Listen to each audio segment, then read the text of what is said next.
Welcome. You are at the CCC, where there are no outside issues. Hi, my name is Bonnie Violet. I'm a trans, femme, genderqueer, spiritual drag artist, and person in recovery.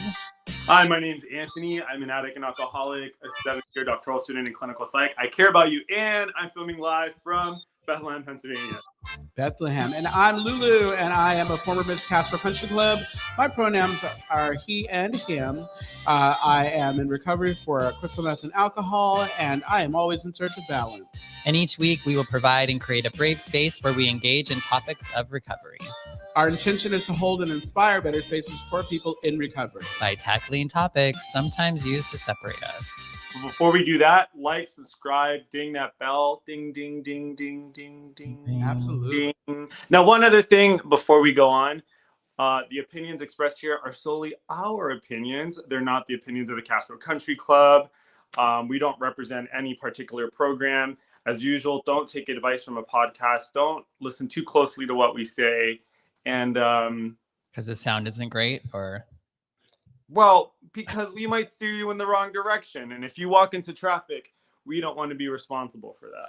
There you go. Not at all. Yeah, it's like those YouTube channels where it's like this is for entertainment purposes. Yeah. Yeah, this is for entertainment purposes. But I was watching the Miss Cleo documentary on Netflix, and that's what got them in trouble, because they thought that if they just put this is for entertainment purposes only, they could get in trouble. But basically, they're all, this is just fraud, outright fraud. Did they get Priyanka to play her? No. So it was like a documentary, a live documentary. Oh, a documentary. And it was actually quite interesting because she, if you followed the story about Miss Cleo, the psychic, most people thought it was that she was the one who was a fraud. I mean, obviously she had her own kind of grift on the side, but with regards to this, they basically just filmed like this infomercial with her, and they use her likeness as kind of a way to keep this going. And they had all of these people working under, and she didn't really make any money from it. So that's why they dismissed her from the lawsuit. So they basically made all this money and was just being obnoxious. But later in life, I mean, she passed away, but later in life, she ended up coming out. She was a lesbian woman. Oh, wow. Yeah. Wow, what a dynamic story. The story was amazing. Yeah. That's what I did over the holiday. Watched Miss Cleo? Well, that and other things. I had a really nice holiday. Yeah, me too. I came here. Yeah. There were so many people here for Christmas dinner. It was great. And I saw Avatar. How was that? Oh, I saw that too. What did you think? You know what? For what it was, I enjoyed it, but I realized I had a conversation with someone about why they weren't going to see it, and I think that some of the messages in the film were a little off. I mean, and outdated, because it was that white male savior type situation going with Jake Sully, and it just doubled down on it. But I thought it was entertaining. It was just long. I mean, it's like I like to go and get my icy. And not have to go by I had an icy too, and not have to go to the bathroom, because then you'll miss the good parts. But it was so long. I need to go, or I'm going to pee in this auditorium. There's so much planning that goes into that movie. I heard that they've already recorded parts of the 4th and 5th. I don't know, at least the next couple movies. I thought they set up to 5 or something. That's crazy. Yeah, I read up to 5 too, and that the rationale behind it was that the producers or the director wanted to avoid having to deal with characters aging, and also he wanted to make sure that he could hold on to the momentum of its appeal, as opposed to kind of going a long time without seeing it again. Yeah, because I mean, it's 20, 30 years later. I don't know, but that shit was long. I need to repeat that. It was so long. In the movie theater that over here, you can pull up the arms and you can access the other seats. I full on took an hour and a half nap during the movie, because I was like, this shit is too long. You know what I realized? Okay, so we're talking about this, but I realized there's a lot of stuff in there that you could have shortened, that it didn't need to. The whole montage, it could have been a shortened montage. Beginning. Good music. Yes, exactly. But there was a lot of filler stuff, because it's so beautiful. And I was like, I felt like I was on vacation. Yeah. And the ending, I thought the ending was really good. Yeah. Oh, yeah. Like I thought that was really gripping, and I was like, oh, okay, y'all wrap this up real nicely. So yeah, that was Avatar. We're movie now, huh? Oh, absolutely. Yeah, apparently. So you can listen to us on this one. Yeah. Right. Next. My trip has been absolutely wonderful. I had dinner today with my dad and my stepmom. My stepmom's Colombian, so we had like traditional Colombian food, and it was absolutely delicious. Nice. You were like the baby Jesus for us because you went to Bethlehem. Yeah, I've been meaning to take pictures of stuff, but I've been going from like place to place, so I haven't been able to do like touristy things. But it's just been wonderful. It's been really nice to see my family. I like the feeling where like I'm sitting at the kitchen table and we're talking, and it feels like no time has gone by at all. So that's been really nice.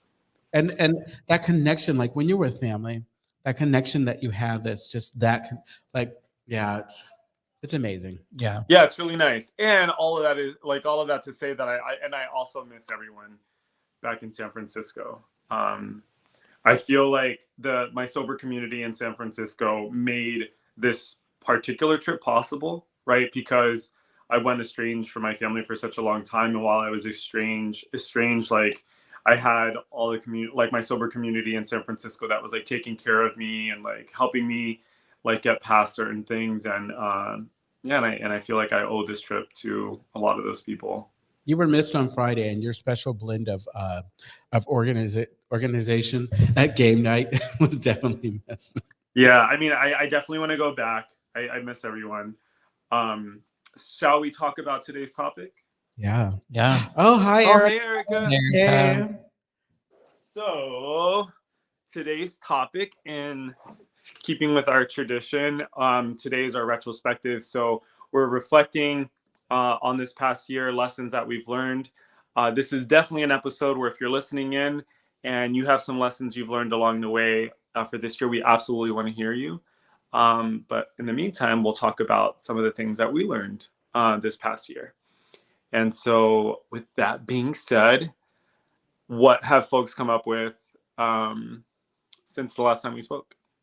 So something that involved the three of us. We had a conversation early on, and it had to do with how we were responding to something to how you were showing up, or how we assumed you were showing up. And I think that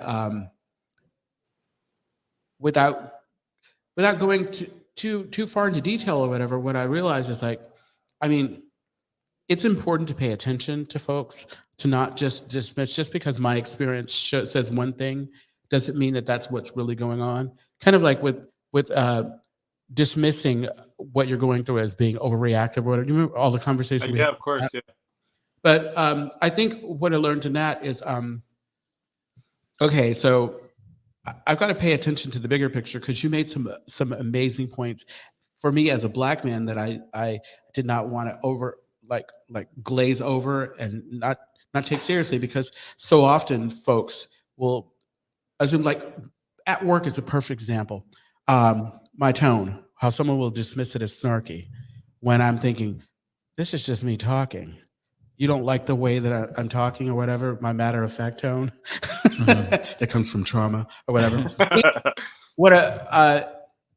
That for me, I think is a valuable, those conversations that we had, because I feel like we've done well not to go back there. But I also think that it's personal growth on each individual, because I think that it takes all of us, because we've been sassy, and come for each other, but it definitely wasn't that same kind of thing that like could have like damaged what we had here. Yeah. But I think because we were like in agreement with being in a relationship in the way we are, we could have conflict, we could get emotional or have a reaction, and then we could talk about it and like be better about it. You know what I mean? Like, and then you and I stopped laughing at Anthony just to laugh at him. Right, just because. And Anthony stops being bored. All of that stuff. Yeah. If I can chime in, I think I think also what made all of that possible is there were a few things, at least for me. It was like a commitment to making the relationship work, Mhm. and that commitment also being met by the two of you, and then also like a willingness, I think, on my part to be vulnerable, Mhm. and a willingness to listen to how that's received, right? Because for me, at least, there are times where something has happened in the past where I'll just completely shut it out, and then I'll just remove myself from a situation, never talk to a person again, or I'll do a drive-by where I will say something to you, but then I'll run away from your answer, right? Or I will tell you the thing, I'll listen to your answer, but I won't receive it, right? Um, and so those are all things that those are kind of relatively new things for me to do in this type of relationship. So that was definitely something I learned. Well, I guess if you had to summarize all of that in a sentence, like what would it be? Or if there were like bullet points. I don't I guess we could distill it down to Healthy relationships. yeah, but I like honesty, Grace. Like, Grace, trust. understanding, compassion, maybe compassion, and empathy. I think and trust. also like also listening. Yeah. Like, okay. I have one. So I think I talked about this before on a previous episode where I had like two of my friends came for me in a way that I thought was like crazy. And to this day, I think they're wrong. But I had a friend in the program, Jason B. Is it Jason B? Jason. Anyway, Works. tell me, Anthony, when we say restraint of pen and tongue, we don't say restraint and pen and tongue unless we're right? And so I was like, oh, that's like a little mind blowing for me, because I thought, oh, I just have to keep my mouth shut when I'm angry, or like don't send that text message when I'm angry. But as a general principle, I can't try to argue with someone to be right about something, because it doesn't take me anywhere. So instead, I have to assess the relationship, and I have to think to myself, okay, is this something worth fighting for right now? And sometimes that fight for me is not necessarily do I prove my point, but am I okay, given the nature of this relationship, to just kind of take the L, what feels like an L anyway, and just let it go, Did you right? decide you're okay taking the L? Yeah, like the loss, like is like, am I okay with not having someone repeat back to me, oh, you're right? You know what's really bad? I did not. It took me a while to figure out. Like I would hear people say, "Take the L, take the L." And I'm like, what does that mean? Is that It's a train in Chicago. Is that a train? No. Finally, I'm to take the loss. The loss. Duh. No. Okay, got it. But also on the East Coast, to take an L or to smoke an L is to smoke a blunt. Okay. Okay. Cut an L. So yeah. So it's a very good point, because one of the things that I will say is I always talk to because of how I am with relationships, especially love, romantic relationships. When I'm talking to sponsees or talking to people, I always point out, first of all, this is how I show up, and so I really, I want to qualify this, because I don't want you, I don't want you to. I want to make sure that my bitterness or anything is not coming through. And I always say, you have to look at the relationship. Like you said, Anthony, what does this relationship mean to me? And what is it worth to me? And is it worth like maybe taking the L, or maybe kind of stepping, because some relationships are just doomed. There's nothing to it, because maybe this behavior is always going to be, you have somebody who's always going to be a fucking asshole, or always going to not be, and never hear your points, or never kind of give you the support that you might need in lifting. So it's like, yeah, okay, wonderful. Yeah. Bonnie Violet? I don't know. I've been kind of like trying to reflect on, I think sometimes, like, because I've been trying to think about it and just kind of like overall what my year has been. But I mean, I think there's been a lot of Speaking of loss, Anthony disappears. I'm here. Can you hear me? Yeah, we can hear you. We If can you're hear you. listening, Anthony is like I'm here. It's because I had to look at my notes and they're all on my phone. Anthony's in a dark room waiting for the next victim. Right. Yeah, I mean, I think like just to kind of in the realm of relationship stuff, I think I've had to really let go of some relationships that weren't some relationships that just couldn't be what I thought they would be. And some other relationships I had to really let go of some of the expectations and things that were just not reasonable or not in line with that particular relationship if I wanted to stay in relationship with that person. And so I think I've been able to kind of like discern different ways of being in relationships in different ways and accepting the loss that might come from that as well. I love this. I had a similar thought, just had to do with like authenticity. And maybe one of the things I think I learned this year is that as I near a more authentic me, or I live more authentically, the people who want me to be stagnant are going to get upset, right? Like I'm going to, by virtue of being more myself and being less accommodating or less like adaptive, adapting to people, that's going to upset people. Right. And I think that to me feels like the price of admissions. And it also highlights for me how I may have been caretaking, or I may have been like a chameleon, right?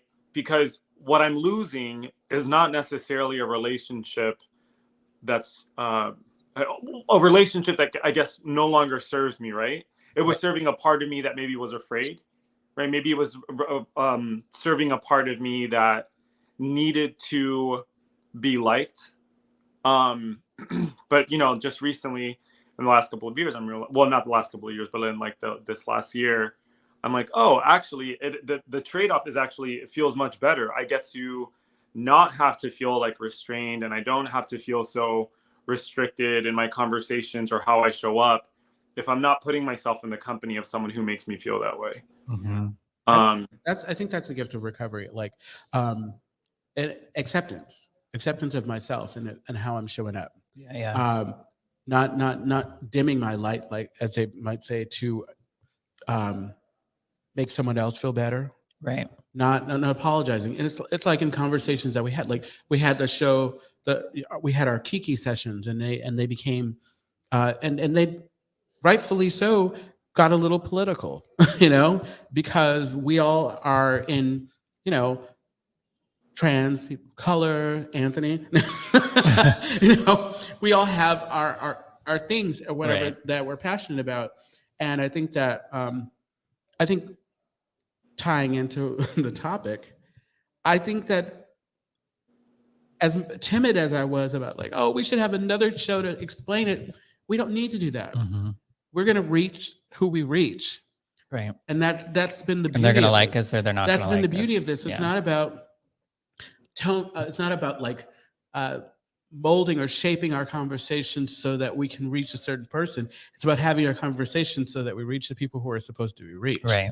And every time we have different conversation, people are going to be reached. Not everybody's going to be ready or want to participate in the conversation, but it doesn't mean we don't have it. And that was like what you were talking about. Like, well, we can't. I don't want to start over. I don't want to start over. Yeah. So I feel like I'm weaving all of the shows into my. Totally. Yeah. No. Yeah. My life. This has really absolutely changed my life. Being able to have these conversations with the two of you, because I think the both of you are brilliant. Like, thanks. I think the same. I absolutely adore you, and I listen, and I try, and it's been the gift of taking it in and not taking it in and not take. What's the other way to say it? Like not taking something in, but not taking offense or personal, taking it personally, but really letting it come in, marinate, soak in me, so I can understand like a way, because as much as I'd like to think, I don't know everything, and I'm not always right. Although it seems like I am. Well, and at the end of the day, I think we all trust each other enough to know that nobody's going to be coming at us with the intention of hurting us.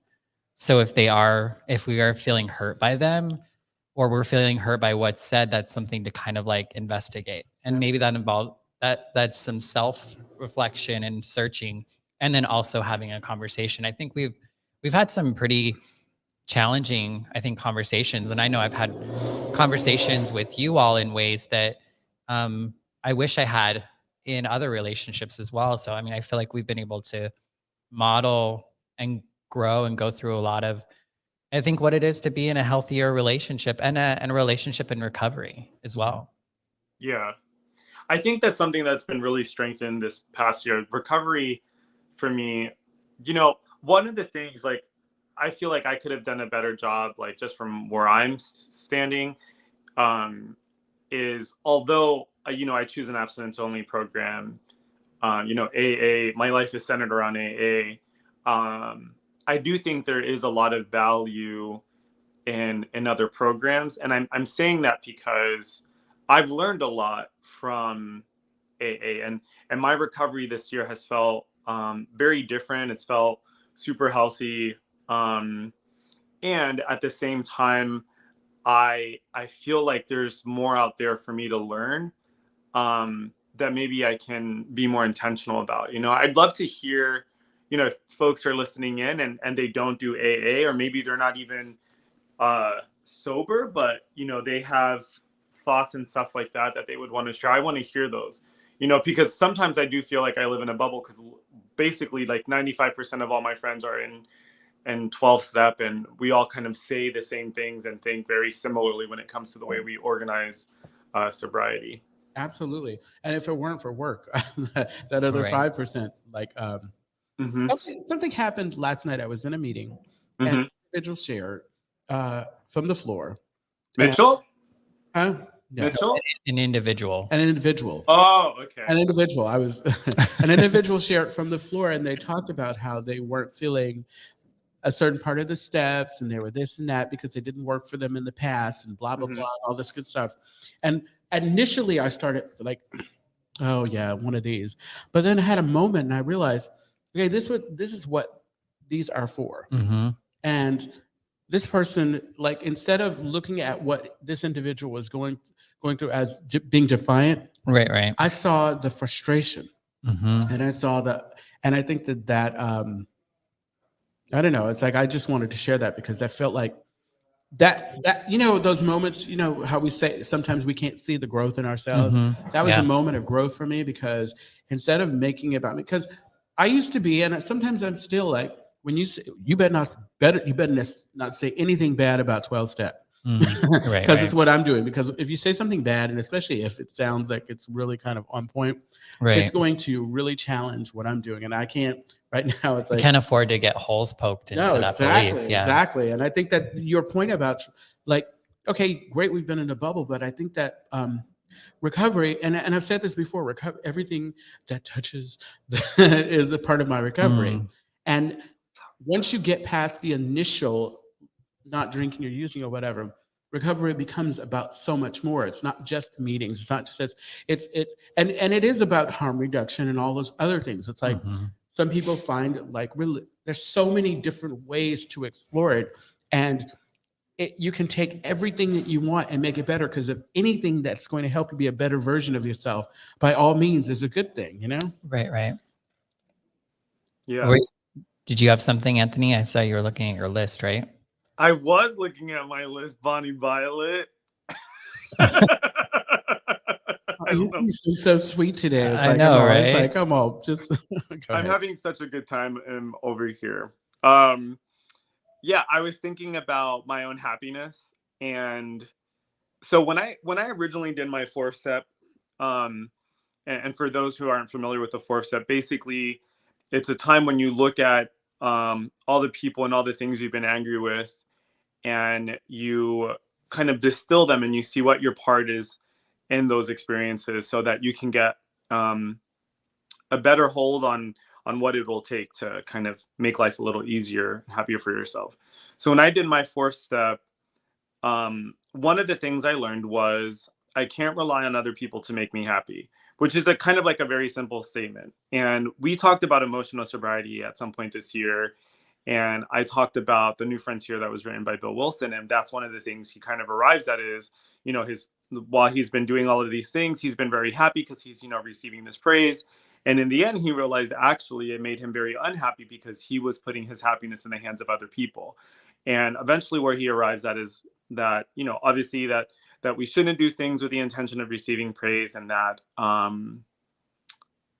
we shouldn't make our happiness, we shouldn't rely on other people to make us happy. So all of that is to say, so one of the things that I've arrived at this year is, oh, wow, like when I, for example, am trying to confront something about something that they've done that's upset me, and I am still upset by their answer, on some level, I have empowered this person to have a hold over whether or not I'm happy with myself. Right.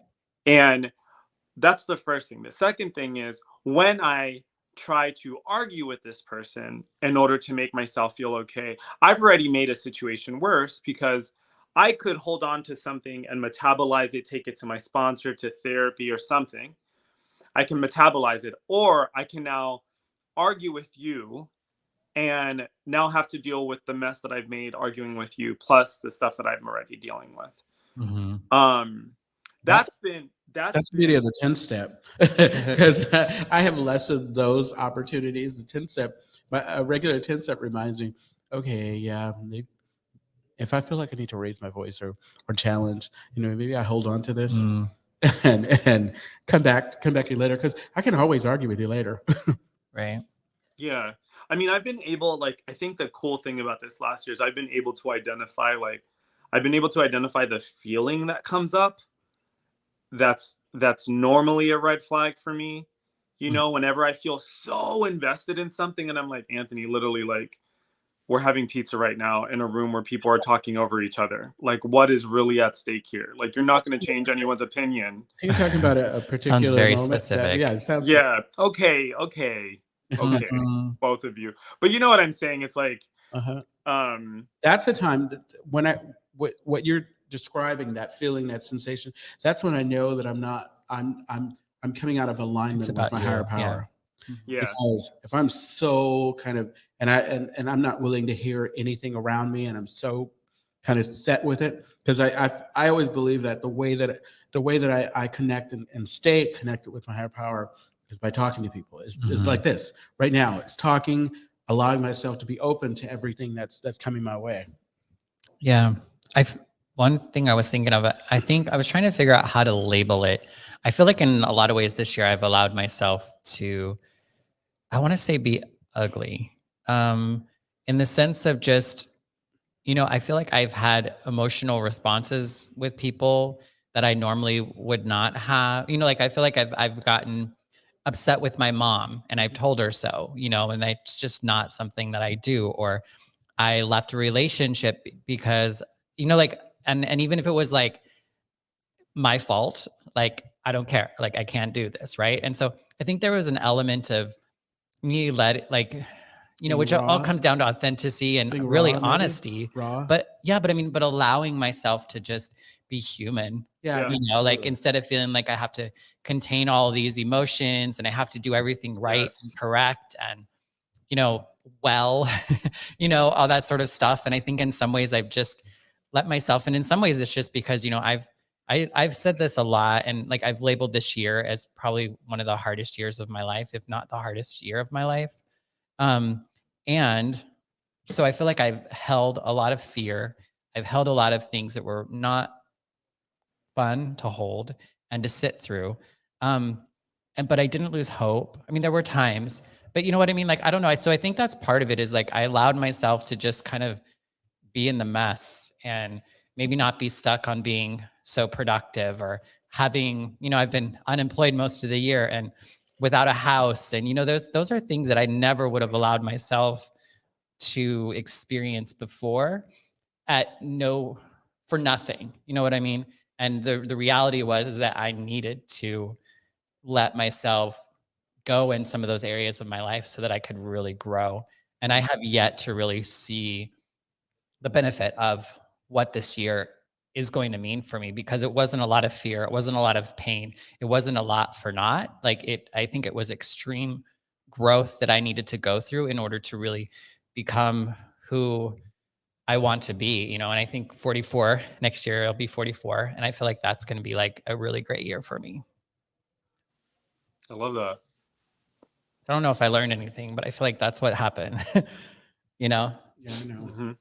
the lesson yet to be learned, I think. I hear that. I had a conversation with someone the other day where they were telling me that they had done something so horrible that they thought they were going to drink over it and all this other stuff. And all I kept thinking of is like, there's literally nothing you can tell me. Nothing you can tell me is going to convince me that actually, yeah, you're right. You should just totally stop going to meetings, and you should probably start doing drugs again. Like nothing, there's nothing you can tell me. And this person kept telling me, no, you don't know. You don't know. It's so horrible. It's so horrible. And then at some point they told me, and of course I was like, dude, like if you think you're going to be the first or the last person to say or do something that offensive, like you're wrong, like just give yourself some grace. You have permission to be messy. And I think, Bonnie Violet, to your point, we do ourselves a disservice when we're trying to keep things so tidy all the time.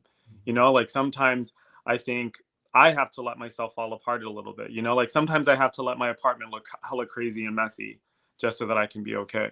Yeah. That's grace. That's the grace you've been talking about. What you were talking about, Anthony, the whole idea that, especially when we start working on the fourth step, I was telling Smonsies, I don't know where I got this from. If it's got a name for it, that means it's already been done. Yeah. You are not that special, so let go of it. Yeah.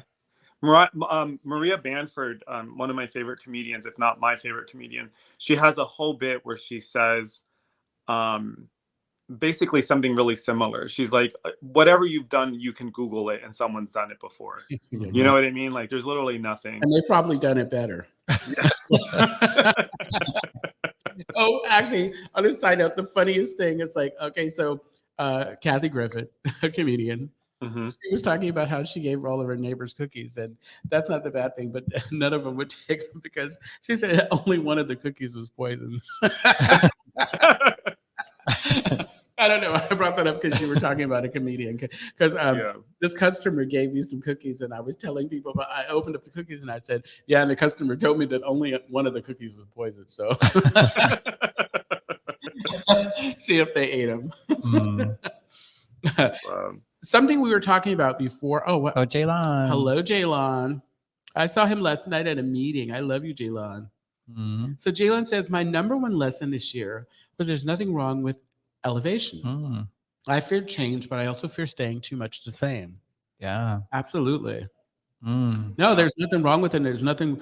I think, unfortunately, folks around you, if you aren't mindful about the people that are around you, might make you feel some sort of way about elevation. Well, an elevation might be a lifting, but it isn't necessarily a better than. You know what I mean? No, exactly. Well, it's never. I think that if you look at it in a healthy way, like me changing, getting better, it's up in the ante, going where I need to go, like doing.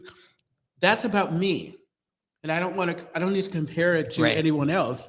And if we're doing that, then we're missing out on opportunities to kind of lift each other, to kind of celebrate each other's, what each other's potential, what we can be. What we can become. Yeah. It's almost like, I used to always say like, it's like knowing I was always more afraid of I know my potential, and I was more afraid of, I don't know, I guess I've had fear. I think I just relate a lot with what Jaylon said, at least what I heard is that, like really allowing myself to rise up and to be in a space and a place that I didn't think I was either worthy or deserved or had the right sexual orientation or gender identity or whatever, that wouldn't allow me to be in that sort of place or to have that sort of experience. And I don't know why I'm doing the little quotes. Because it sounds good. I've been using my hands like little bunny foo, right? Also the fear of becoming. And I think that we all, and anybody in recovery doing the work consistently, has to deal with that, because what I dreamed for myself pales in comparison to what my higher power has in store for me. Always. Things that have been showing up for Yep. me, ways that I have been participating in, like doing this on a regular basis. I never thought about this. I could sit somewhere and talk to you until the cows come home, but there were times when people didn't want to hear what I had to say. But there's so much more to this, and so much more to this elevation and becoming, that sometimes I just got to sit back and take the ride, you know? Yeah. I've really appreciated that Jaylon has been a part of this. I know Jaylon's ride or this die. year. Yeah. Ride or die. We learned a lot from Jaylon. And I'm also, Jaylon is kind of like the captain of the team. I'm really grateful for folks who've reached out to us and have told us things that they've connected to, or just have told us how much they enjoy the podcast. I know I've said this before, it means a lot to us to know that people are listening and connecting, because ultimately that's our goal. Our goal is to connect and to create more of a home and a safer place for folks to kind of like listen in and think about things that maybe normally they don't think about. No. So I think the biggest lesson, and I was talking to Bonnie about this before, it was, and I've heard it, it's been coming at me through all the work or whatever, but it has to do with how I've been showing up at work and how I've been shown that my attitude and my actions really kind of do determine how I view my environment. Because I had made a decision to stop bringing the negativity to work. I was in a situation at work where it's like I wasn't going to be leaving the job anytime soon, and I needed this job to sustain me. So I had to figure, how am I going to fall in love with this job, or at least fall in like with it? And I decided, okay, no longer am I going to come and judge people as harshly as I was, because basically I've fallen back into some of the. And then I stopped with the gossip. I stopped character assassination, tearing people down. That I think was the easiest part of this effort. It was not giving my negativity to other people. But the next part, and I'm still working on that, was what's between these two ears, and not, of course, obviously I'm not sharing with anybody, but the way I think, and that's why when we were saying before, it's like, okay, great, my actions are one thing, but my thinking has to be like, and I have been trying to see that just because people aren't doing what I want them to do doesn't mean that they aren't contributing in a way that is necessary or important. And it's been helpful. It's been very helpful, because I definitely and I realized that it is something that wasn't going to change overnight, because this has been how I've been. This has been my MO for a really long time, even before I was completely aware of it. So now I get to do some work around it. Yeah, a kind of POV shift. Yes, exactly. As we near the end of tonight's episode, our last episode of the year, and the season of the season, I think we did this last year. Can y'all think of maybe if there was like one thing you could give to people listening in based on like your experiences of the year, what would that one thing be? I'm just going to say, surround yourself with people who allow you to be who you are. I like that. Would you say surround yourself with people that allow yourself to be who you are, or be who you want to be? Or is that the same thing? Well, I think it's a combination, because number one, the work is on my end. Because at some point, I'm at a place now where I'm in a different place. Like, there was a time where I was so concerned and so caught up with what everybody thought. I'm in a place now where I am concerned only as much as I'm thoughtful. But in the time that it's going to take you to get to a place where you are no longer caught up with how people think of you, if you're already starting to surround yourself with people who are lifting you up instead of kind of tearing you down, or placing you in some compartment or box, or not allowing you to just be. So it's twofold. It's like, it's not their responsibility to accept you, to lift you. It's great if they do. It's bonus material. Yeah. I would take mental health serious. Yeah, totally. I was going to say, what I would say is like, do scary things. Like, do things that scare the shit out of you. Like, I think that's what would be like my message for this year. I think I finally did a lot of things that I was scared to do for a long time. And so I think that's what I would say is do scary things, but like be mindful about it, you know, and like I haven't done it alone, even though it's felt like it has been at times that way. But I think I would say do scary things, like do things that you want to do, even if you're scared. I think that maybe that's what I say. Do what you want to do, even if it scares the fuck out of you. I like Yes. that. I think I would say, allow yourself to be wrong.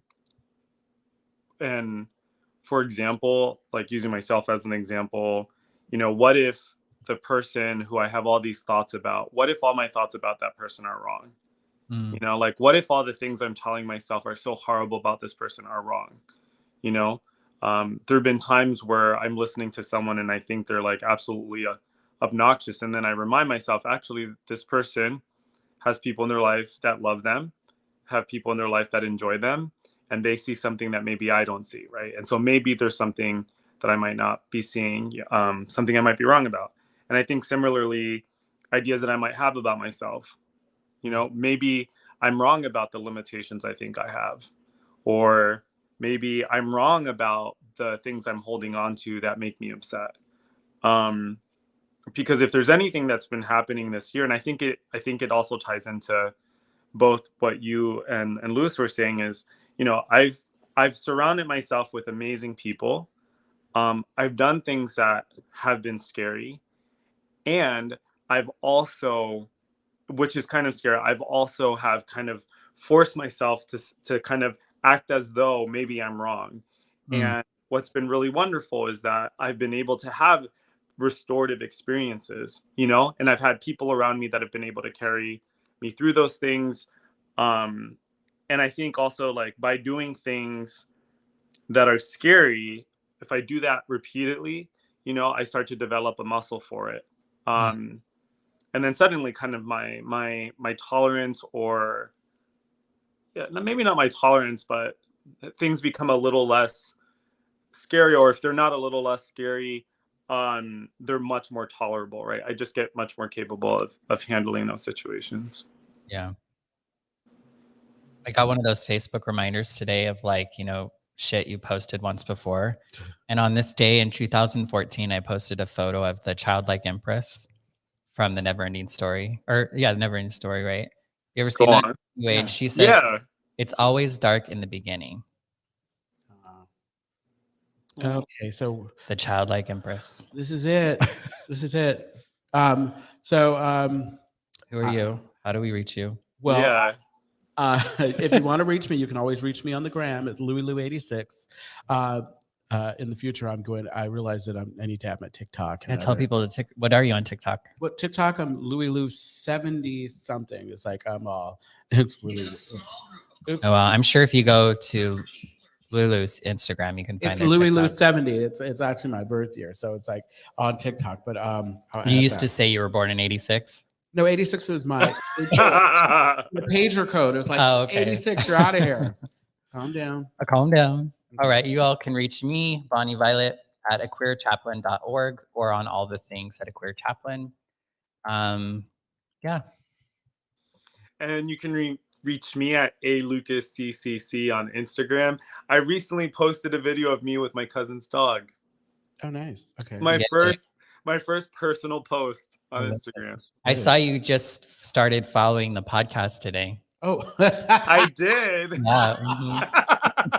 I got a little notification. You know why? My cousin was looking at my Instagram and she's like, "Why do you only follow these two people?" And I was like, "Those are the co-hosts." And she opens it up. She goes, "So you don't follow your own podcast?" And I was like, "Oh shit, you should probably follow the podcast." Right. you can find all of us on Instagram at the podcast, at the CC podcast, since Anthony was going to read it. Oh, Or if you want to send us an email, you can send us an email at podcast@castrocountryclub.org. Or if you're feeling extra chatty, you can send us a voice message at https://www.speakpipe.com/@the CCC. Yes, the Castro Country Club is a safe and sober community center for all people and a refuge for the LGBTQ recovery community. We provide programs and services that help people change their lives by supporting their personal growth. Our vision is to reduce the suffering of addiction by connecting people to community, opportunity, and support. You can find more information at castrocountryclub.org. Yes, and tune in every Tuesday at 4 p.m.-ish Pacific Standard Time when we go live on our Castro Country Club Facebook and YouTube channels. But not until February, right? Yeah, we're taking a little We're going break. to take like a break. Yeah, we usually do this after our, after So the we'll come season back in ends. February. So Hey. check out our Instagram. What were you gonna read that, Anthony? We love y'all too, Jaylon. We love you, Jaylon. Yeah. Did I have something? Yeah. Yeah. Oh, well, I guess. You only have one job. Just do it. Find us on all of your favorite podcast sources. Yeah, Absolutely. Is that it? Well, that and we love you. Thank you for sticking with us this year. For our old and new listeners, for people who've reached out, for people who are struggling with sobriety, our working programs. We're here for you. We love you. Come back and see us next year. Yeah. Let us know what you want to hear on our Speak Pipe. Yep. Until next year. Till next year. We love you.